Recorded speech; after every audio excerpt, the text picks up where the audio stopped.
이제 함께 하나님의 말씀을 봉독하겠습니다. 오늘 우리에게 주시는 말씀은 출애굽기 20장 1절에서 6절까지 말씀입니다. 함께 하나님의 말씀을 받들어 읽겠습니다. 하나님이 이 모든 말씀으로 말씀하여 이르시되 나는 너를 애굽 땅 종되었던 집에서 인도하여 낸 내 하나님 여호와니라. 너는 나 외에는 다른 신들을 내게 두지 말라. 너를 위하여 새긴 우상을 만들지 말고 또 위로 하늘에 있는 것이나 아래로 땅에 있는 것이나 땅 아래 물속에 있는 것의 어떤 형상도 만들지 말며 그것들에게 절하지 말며 그것들을 섬기지 말라. 나 내 하나님 여호와는 질투하는 하나님인즉 나를 미워하는 자의 죄를 갚되 아버지로부터 아들에게로 3, 4대까지 이르게 하거니와 나를 사랑하고 내 계명을 지키는 자에게는 1000대까지 은혜를 베푸느니라. 아멘. 10계명 제1, 2계명이라는 제목으로 목사님 말씀 선포하시겠습니다.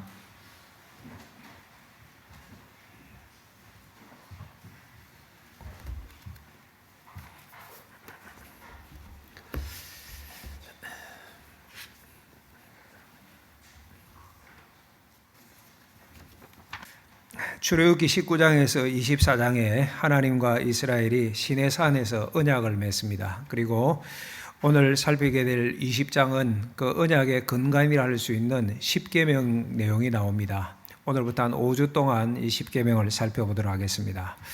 우리가 10계명을 공부하면서 오해하지 말 것은 이스라엘이 계명을 잘 지켜서 하나님의 백성 된 것 아닙니다. 하나님께서 먼저 이스라엘을 선택하시고 자기 백성 삼아주시고 그 다음에 그들에게 10계명을 주신 것입니다. 그러니까 구원받기 위하여 계명을 주신 것이 아니고 구원받은 자로서 이렇게 살라는 말씀입니다.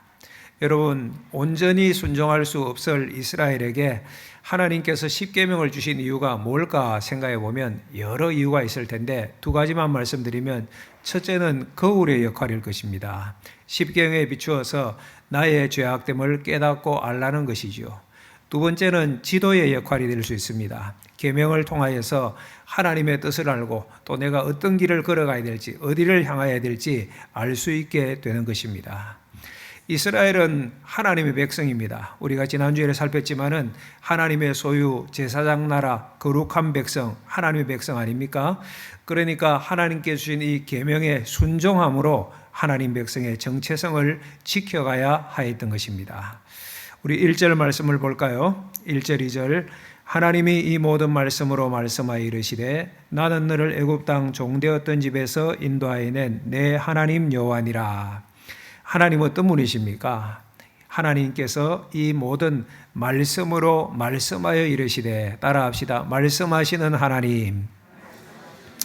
살아계시니까 말씀하시는 거예요. 앞으로 살피겠지만은 세상의 신들은 다 말이 없어요. 왜? 죽은 신이니까, 가짜 신이니까 말을 할 수가 없잖아요. 그러나 하나님께서는 살아 역사하시기 때문에 자기 백성들을 만나주시고 그들에게 말씀하시는 거예요. 또 2절을 보면 인도하여 낸 하나님 여호와, 인도하시는 하나님입니다. 따라합시다. 인도하시는 하나님. 이게 중요해요. 말씀하고 그것으로 끝나면 누가 못합니까? 그런데 하나님은 말씀하시고 그 일을 친히 행하시는 분이십니다. 이스라엘 백성들을 애굽에서 구원하여 여기까지 인도하시는 하나님이십니다. 그 하나님께서 이스라엘에게 지금 말씀하고 계신 거예요. 그러니까 10계명의 주체가 누구냐? 하나님이십니다. 이스라엘은 어떻게 하느냐? 그 하나님의 말씀에 순종해야 하는 것이었죠. 그러면 어떤 계명을 주십니까? 1계명 3절에 나오죠. 다 같이 3절 시작. 너는 나 외에는 다른 신들을 내게 두지 말라. 여러분, 이스라엘이 주인으로 섬길 대상에 관하여 말씀합니다. 누구를 섬겨야 합니까? 오직 하나님이죠. 오직 하나님만 섬겨라. 오직 하나님만 섬긴다. 이것이 바로 1계명의 핵심입니다. 나 외에는 다른 신들을 내게 두지 말라 하셨어요. 아이고, 이 말씀 보면서 하나님은 속이 참 좁으신 분이시구나. 아니, 하나님은 어린아이들처럼 나만 섬기라, 그런 하나님이시구나. 여러분, 그런 하나님 아닙니다. 왜냐하면 다른 신들을 내게 두지 말라 했는데 이 다른 신들은 다 인간의 욕망이 만들어낸 거짓 신이거든요. 자기가 복 받으려고 자기가 만들어낸 신이에요. 또 어떨 때는 두려워서 어떤 신을 의지하고 나를 좀 지켜주면 좋겠다. 그렇게 인간의 생각과 욕망이 만들어낸 신인 것입니다.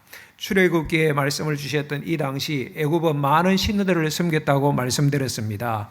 이 애굽의 백성들은 풍년을 위하여서 태양신 라를 섬겼고 또 농사를 위하여 나일강의 신이었던 하필을 숭배하였습니다. 그거 누가 만든 것이냐? 자기들이 만든 거예요. 건강을 위하여 아피스라는 신을 섬겼고 다산, 많은 출산을 위하여서 헤켓이라는 신도 섬겼습니다. 그러니까 이런 식이에요. 세상의 신들. 자기들의 욕망을 채우기 위하여 자기들이 만든 신인 거예요. 죽은 신이죠. 그러니 말할 수 있겠습니까? 행할 수 있겠습니까? 이와 관련해서 신약의 골로새서 3장 5절과 6절은 이렇게 말씀을 합니다.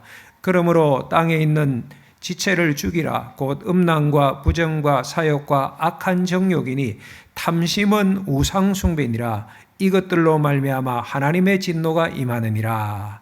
여러분, 탐심에서 자기의 욕망에서 우상 숭배가 시작되어지고 그러면 하나님의 진노가 임합니다. 이스라엘과 하나님은 언약을 맺은 관계예요. 여러분, 언약이라고 하면 오늘 혼인에 빗댈 만합니다. 한 남자가 한 여자를 만나서 서로를 알아가고 마침내 서로만을 사랑하기로 맹세하고 서약하고 결혼하지 않습니까? 하나님이 신부인 이스라엘을 향하여 요구하신 것도 바로 이런 독점적인 사랑입니다. 나는 너의 하나님, 너는 내 백성이다. 나는 너희들을 몸과 마음과 또 생명을 다하여 사랑하겠다. 그러니 너희들도 나만 사랑하라. 이것이 하나님의 뜻이에요. 당연하지요. 당연하지요. 여러분, 결혼을 했는데 신랑이 볼 때 내 신부가 나를 사랑해요. 근데 나만 사랑하는 것이 아니라 이웃집 남자도 사랑하고 어느 날 보니까 내 친구도 사랑한다면 이것이 배신이고 불륜 아니겠습니까? 있을 수 없는 일인 것이죠. 또 하나님과 이스라엘은 왕과 백성의 관계이기도 합니다. 왕은 나라를, 백성을 잘 다스리고 보호해야 합니다. 백성은 그런 왕에게 충성해야 됩니다. 지사 충성해야 하는 것이죠. 백성들이 이 왕도 섬기고 형편에 따라 저 왕도 섬기고 그러면 충신이 아니지. 옛날 우리 충신들을 보면 다른 나라에 포로로 잡혀갔어도 왕이 있는 곳을 향하여서 하루에 3번씩 절하고 우리로 말하면 기도하고 일편단심 아닙니까? 조선 고려 말기에 문신이었던 정몽주 단심과 유명하잖아요. 이방원이가 아니 새 나라 새 왕을 같이 섬기자 할 때에 정몽주는 이 몸이 죽고 죽어 100번 고쳐주고 백골이 진토되어 넋이라도 있고 없고 님 향한 일편단심이야 가실 줄 있으랴. 님 향한 왕을 향한 마음 일편단심이라고 표현한 이런 사람을 가리켜 우리가 충신이라고 말합니다. 그런데 여러분, 이스라엘뿐만 아니라 오늘 우리도 하나님께서 하나님의 소유 제사장 나라 거룩한 백성 삼아주셨습니다.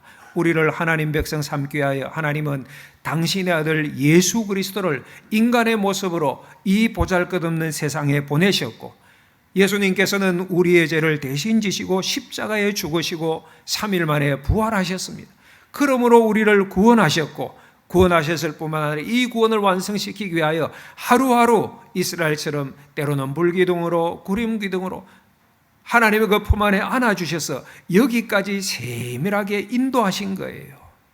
그래서 오늘도 우리가 이렇게 예배드린 것 아닙니까? 이 땅을 살아가면서 자칫 잘못하고 삐끗했으면 오늘 이 자리에 앉아있지 못할 사람도 많이 있을 것인데 하나님께서 은혜를 주셔서 우리가 예수 믿는 자로 살아가게 된 거예요. 여러분, 이 놀랍고 풍성한 은혜를 입고도 하나님 외에 다른 것을 사랑한다면 언약을 배신하는 죄인 것이지요. 하나님의 진노가 임합니다. 사랑하는 여러분, 혹여나 여러분들에게 다른 신이 될 만한 관계나 소유나 지위나 이 세상의 재미나 사상이 있습니까? 떠나시기 바랍니다. 오늘 하나님께서 너는 나 외에는 다른 신들을 내게 두지 말라고 말씀하셨습니다. 오늘 1계명을 뒤집어서 생각하면 오직 하나님만 섬기라, 하나님만 사랑하라는 말씀입니다. 이 세상에서 힘이 있어서 신처럼 보이는 것이 아니라 하나님만을 열망하고 하나님만을 기뻐하고 하나님만을 즐거워하는 것이, 그것이 참된 행복, 참된 길임을 알고 그 길을 걸어가라. 이것이 일계명이에요. 웨스트민스터 대교리 문답에 보면 자막을 보고 제가 물어볼 테니까 여러분들이 답을 하시기 바랍니다. 사람의 첫째 되고 가장 고귀한 목적은 무엇입니까?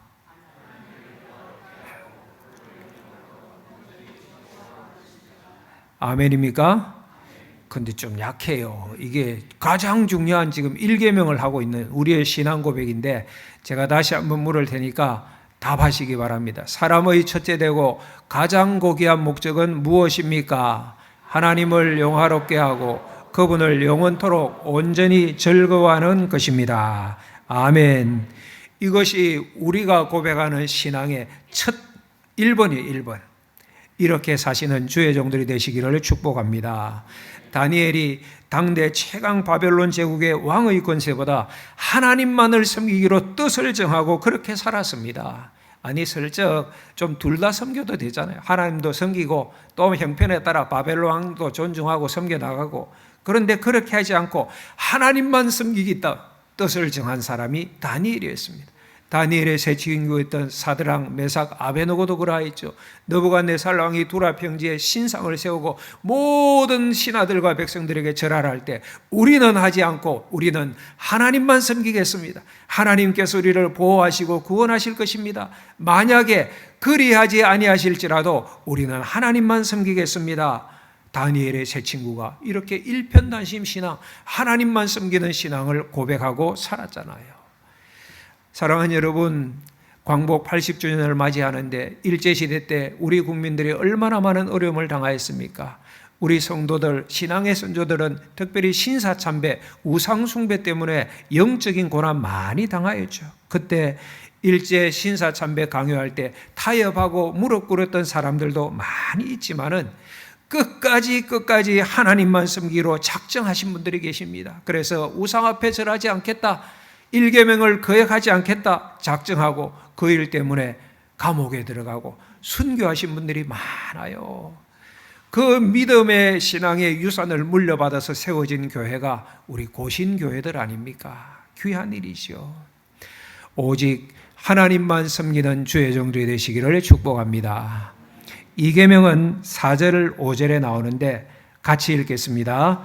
너를 위하여 새긴 우상을 만들지 말고 또 위로 하늘에 있는 것이나 아래로 땅에 있는 것이나 땅 아래 물속에 있는 것에 어떤 형상도 만들지 말며 그것들에게 절하지 말며 그것들을 섬기지 말라. 여기까지 하나님을 섬기는 방법에 대해서 말씀하세요. 1계명은 섬길 대상, 오직 하나님만 섬긴다. 2계명은 그러면 하나님을 어떻게 섬겨야 되는가? 그 문제를 다루고 있는데 따라합시다. 오직 하나님께 예배한다. 오직 하나님께만 예배하고 예배하는 방법도 하나님의 뜻대로 하나님께 예배한다는 것이 이 계명의 핵심입니다. 여러분, 그때나 지금이나 사람들이 우상을 만들 때 자기를 위하여서 우상을 만들고 예배합니다. 그러니까 방법도 마음대로 예배해요. 죽은 우상이니까 그 우상이 나를 섬길 때 예배할 때 어떻게 해라 말할 수 없잖아요. 그러니까 사람들이 우상을 만들어 놓고 자기 생각대로 예배하고, 일단 우상을 섬기려면 눈에 안 보이니까 눈에 보이는 뭔가가 있어야 되니까 자기 생각대로 형상을 만들어서 우상을 세웁니다. 그런데 신을 본 적이 없으니까 어떻게 만듭니까? 저 하늘의 새, 땅의 짐승, 물속에 있는 물고기의 형상에서 상상하여서 우상을 만드는 거예요. 그리고 자기가 만든 그 우상 앞에 자기가 절하고 자기가 섬기는 거예요. 참 어리석지요. 어떻게 이렇게 어리석을 수가 있습니까? 3500년 전에 이 당시에는 무지해서 그렇다 하지만은 오늘 이 시대의 최첨단 과학 시대를 살아가는 인생들도 똑같이 이렇게 살아가는 거예요. 사랑하는 여러분, 하나님을 섬길 때는 그리하면 안 되는 거예요.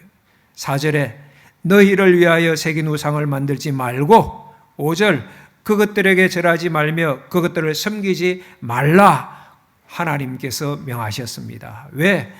하나님은 어떤 분이세요? 천지 만물을 창조하신 온 세상의 주인이시고 지금도 온 세상과 사람을 다스리시는 주인 되시는 만왕의 왕이십니다. 그런데 어떤 피조물의 형상 하나를 가지고 와서 이것이 하나님이다 그렇게 말하면 하나님이 속된 말로 쪽팔리시죠. 하나님께서 만드신 것 아닙니까 다. 또한 하나님은 영이시기 때문에 어떤 형상으로도 만들 수가 없는 것입니다. 자꾸 그렇게 하면, 그렇게 예배하고 그렇게 섬기려면 이것은 하나님을 만홀히 여기는 것입니다. 성경에 보면 하나님을 만홀히 여기지 말라는 말씀이 한 군데 나와요. 국어사전을 찾아보니 만홀히라는 이 단어는 무엇에 관심이 없고 소홀하게 하는 것을 표현합니다. 그러니까 생각 없이 그냥 하는 거예요. 정성 없이 그냥 하는 것, 만홀입니다.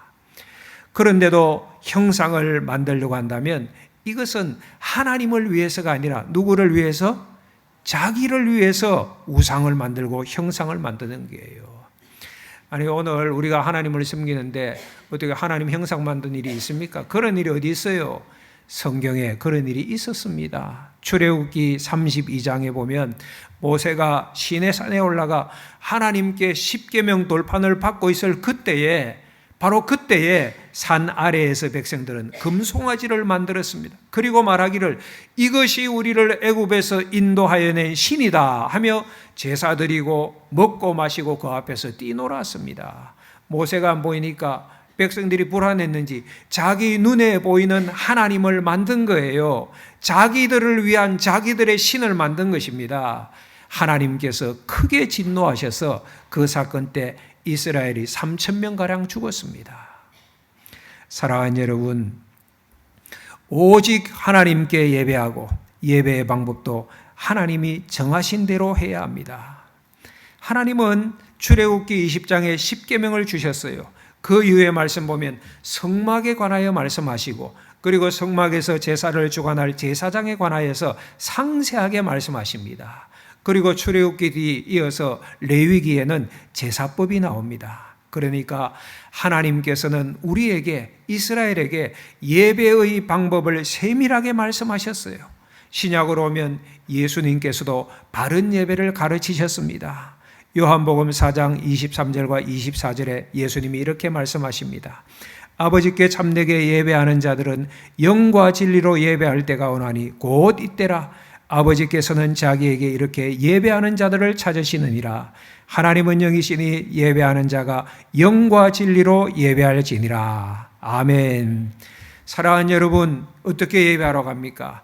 예수님을 믿고 그 예수님의 영이신 성령 안에서 예수님의 말씀인 진리의 말씀 안에서 하나님을 예배하라고 하세요. 오늘의 교회는 이 성경의 원리에 따라서 예배합니다. 웨스트민스터 신앙고백서에 예배를 가르치는데 예배는 이렇게 한다. 어떤 내용이나 말씀을 읽고 전파하고 듣는 것, 성례를 시행하고 받는 것, 그리스도의 이름으로 드리는 기도와 감사, 하나님 이름으로 맹세하는 순서들, 하나님의 축복을 선언하는 것, 헌금을 드리는 것, 이런 내용들입니다. 여러분, 이 정신에 따라 오늘도 우리가 예배 순서를 정하고 하나님께 예배를 드린 거예요. 사랑하는 여러분, 예배 잘 드리시기를 바랍니다. 왜냐? 예배는 하나님께 드리는 것이고 감사한 것은 예배 잘 드리면 풍성한 은혜가 약속된 예배입니다. 이 계명 말씀 보면 순종할 때 임하는 은혜와 순종하지 않을 때 심판이 길게 첨부가 되어 있습니다. 5절과 6절을 다시 한번 볼까요? 같이 읽읍시다. 5절 6절 시작. 그것들에게 절하지 말며 그것들을 섬기지 말라. 나 내 하나님 여호와는 질투하는 하나님인즉 나를 미워하는 자의 죄를 갚되 아버지로부터 아들에게로 3, 4대까지 이르게 하거니와 나를 사랑하고 내 계명을 지키는 자에게는 1000대까지 은혜를 베푸느니라. 아멘. 나 내 하나님 여호와는 4절 질투하는 하나님인즉. 여러분, 하나님은 질투쟁이시네, 그런 내용 아닙니다. 우리가 안에 있는 뭐 인간적인 질투, 뭐 질투의 화신, 드라마에 나오는 막 질투의 화신, 그런 모습 아닙니다. 여기서 질투하는 하나님이 할 때 질투는 맹렬히 분노하다는 뜻이에요. 여러분, 하나님은 자기 백성들을 온 마음을 다하여 사랑하세요. 마음을 다하고 뜻을 다하고 힘을 다하고 목숨을 다하여 사랑하시기 때문에 하나님이 사랑하시는 자기 백성들이 다른 존재에게 그 사랑을 바치면 맹렬히 분노하세요. 책망하시고 채찍질 하셔서라도 돌아오게 하시는 거예요. 그러니까 이 말씀은 질투하시기까지 사랑하신다는 표현이에요. 그런데도 끝내 하나님을 미워하는 자는 그 죄를 갚되 몇 대까지? 3, 4대까지. 여러분, 죄의 영향력이 심각합니다. 그래서 우리는 죄 안에 살면 안 되는 거예요. 하나님의 거룩으로 들어와야 돼요. 우리 부모님들이 자녀들 축복을 위하여서 얼마나 기도 많이 합니까? 기도는 하면서 부모들이 여전한 죄의 영향력 가운데 죄 안에서 살면 자녀들이 봐요. 그리고 그 죄의 영향력이 자녀들에게 미칠 수 있는 거예요. 죄의 영향력 심각합니다. 반면에 하나님을 사랑하고 그 계명을 지키는 자에게는 은혜를 몇 대까지? 1000대까지 베푸시는 거예요. 1000대까지. 하나님의 축복은 그만큼 풍성하다는 것을 은유적으로 말씀하시잖아요. 이 말씀의 의미가 뭘까요? 봐라, 너희들이 죄 가운데 거하면 이 죄의 영향력에서 악한 일들을 당할 수 있다. 그러나 1000대까지 은혜를 베풀으시는 하나님의 사랑 안에 거하리라. 하나님의 계명과 하나님을 사랑하는 약속된 예배 안으로 들어가면 너희들이 이와 같은 풍성한 은혜를 누리게 될 것이라는 하나님의 간절한 말씀. 너희들이 그래서 이 약속 안으로 들어오라는, 그러니까 이 계명을 주신 하나님의 의례는 분명합니다. 사랑이고 축복입니다. 하나님이 기뻐하시는 예배자가 되시기를 축원합니다. 오늘 이 말씀을 통하여 나의 예배를 돌아봅시다. 여러분은 어떻게 예배드리십니까? 오늘도 예배드리잖아요. 오랜 시간 우리는 예배를 드렸습니다. 어떤 분은 1년, 어떤 분은 10년, 어떤 분은 30년, 매 주일마다 또 수요일마다 새벽기도 때마다 예배드립니다.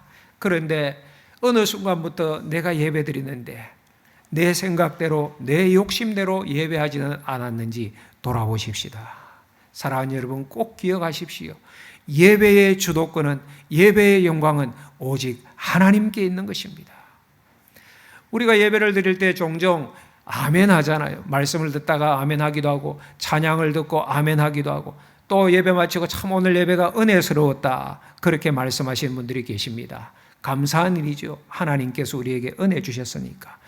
그런데 가끔은 보면 어떤 분들은 아멘, 또 은혜롭다라고 말씀하시는 것이 내가 좋아서예요. 내가 좋아서. 내게 좋아서 그런 거예요. 오늘 설교하시는데 목사님 설교가 내가 그동안 가려워했던 것을 시원하게 긁어주니까 내가 좋은 거예요. 그건 아멘. 축복과 위로의 말씀이 막 설교를 통하여 쏟아지니까 너무 감사하고 은혜롭고, 그래서 은혜로웠다. 어떤 분은 찬양하는데 가사는 모르겠고 그 찬양 멜로디에 젖어서 참 눈을 감고 지그시 않고 참 은혜롭네, 아멘, 그런 분도 계세요. 어떤 분은 기도가 짧아서 은혜로웠대요. 어떤 분은 설교가 짧아서 오늘 참 은혜로운 예배였습니다, 뭐 그런 분도 있을 수 있어요.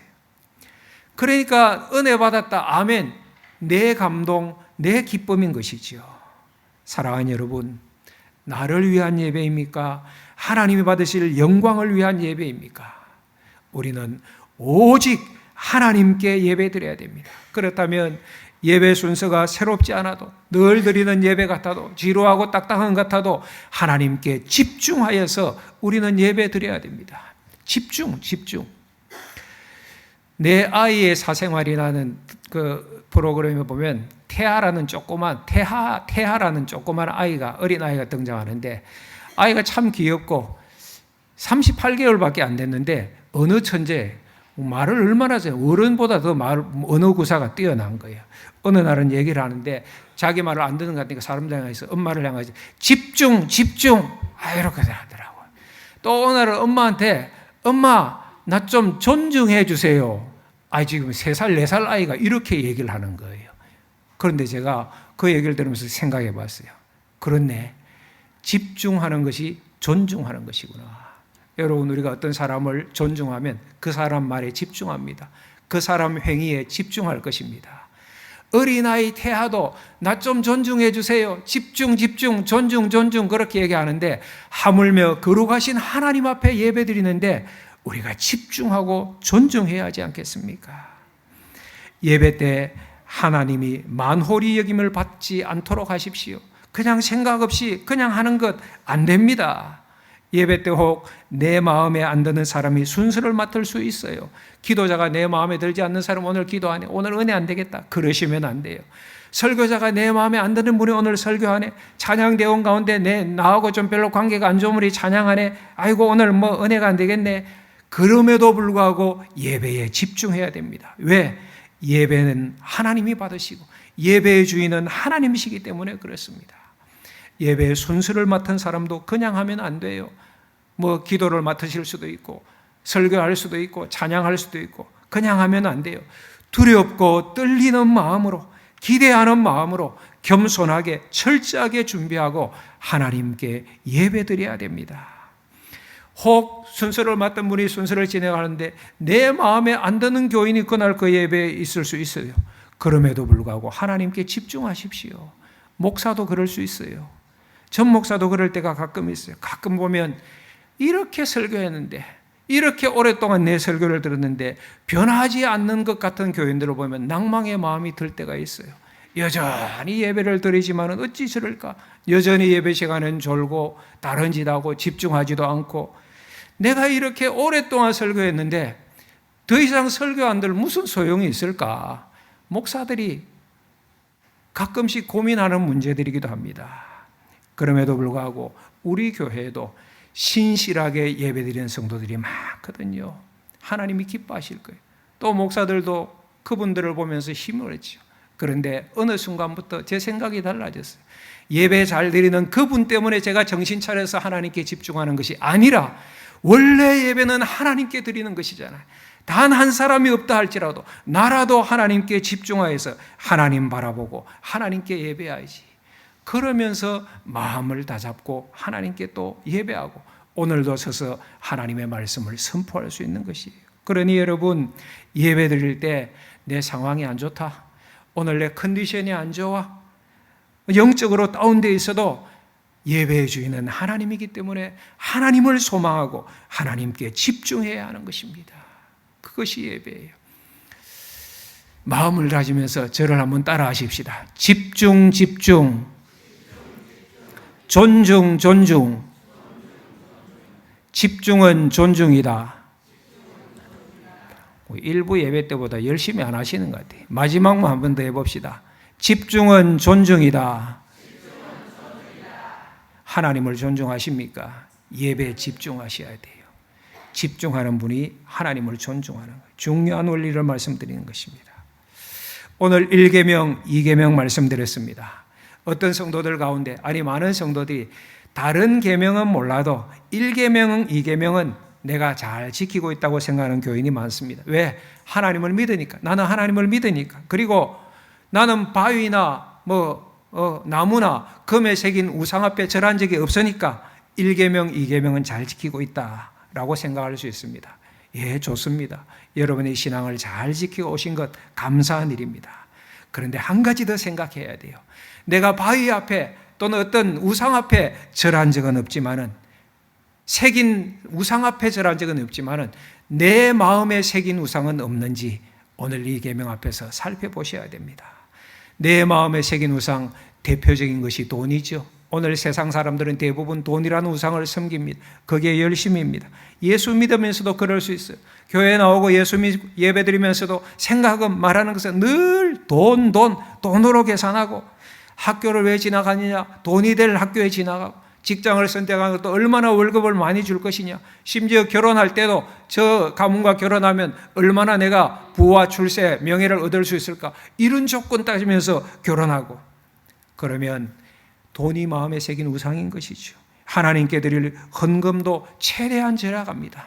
다른 것 절약해야 될 텐데, 자기 위해 쓰는 것 절약해야 될 텐데 하나님께 드릴 헌금도 최대한 절약해. 왜? 돈이 신이니까. 돈에게 절하며 돈을 섬기는 것이에요. 가족, 중요합니다. 여러분 가족의 행복을 위하여서 최선을 다하시기 바랍니다. 그런데 가정의 평화를 위하여서 하나님의 진리를 땅에 묻고 가정의 평화를 위하여서 가정의 일들을 위하여서 예배를 등한시하고 교회 모임과 영적인 모임에 빠지는 것이 일상이라면 가족 가운데 신앙생활 제대로 하지 않는데 자녀가에게 야 예배 바로 드려야지 신앙생활을 바로 해야지 가정의 평화를 깰까 봐 혹시 이 말 한마디 못하는 것이라면 가족이 우상일 수도 있는 것입니다. 그래서 예수님께서 나를 따를 때 너 부모와 가족과 친척을 버리고 나를 따르야 될 것이라고 말씀하지 않았습니까? 오늘 젊은 분들 가운데는 핸드폰이 마음에 새긴 우상일 수가 있습니다. 핸드폰이 늘 손에 있는데 이게 어느 날 사라졌다. 큰일 난 거예요. 공황장애가 오는 것 같아요. 공황장애가 오는 것 같아요. 손에서 떨어지지가 않아요. 현대 문명 기기가 그들의 마음에 새긴 우상이 될 수도 있는 것 같아요. 여러분 목사들도 있습니다. 목사들도 저 같은 목사들도 마음에 새긴 우상이 있을 수 있어요.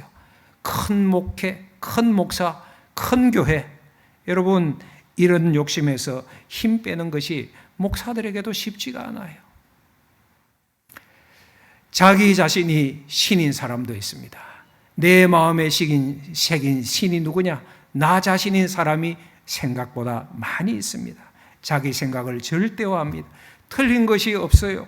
자기만을 아낍니다. 성경 말씀이 선포하여도 설득되어지지 않습니다. 그러면 성경보다 우위에 있는 건 자기 자신이 신인 것이죠. 마치 고집이 센 아이와 같아요. 사랑하는 여러분, 고집이 고립을 낳고 고통과 고생을 가져오게 되는 것입니다. 사랑하는 여러분, 오늘 우리는 예배 자리에 나왔습니다. 하나님 앞에 나왔다고 생각합니다. 과연 우리는 누구를 섬기고 있습니까? 오늘 이 말씀을 기억하시면서 오직 하나님만 섬기는 신평교회 성도들 되시기를 축복합니다. 그리고 오직 하나님께 예배하는 주의 종들이 되시기를 예수님의 이름으로 축원합니다. 우리 주신 말씀 생각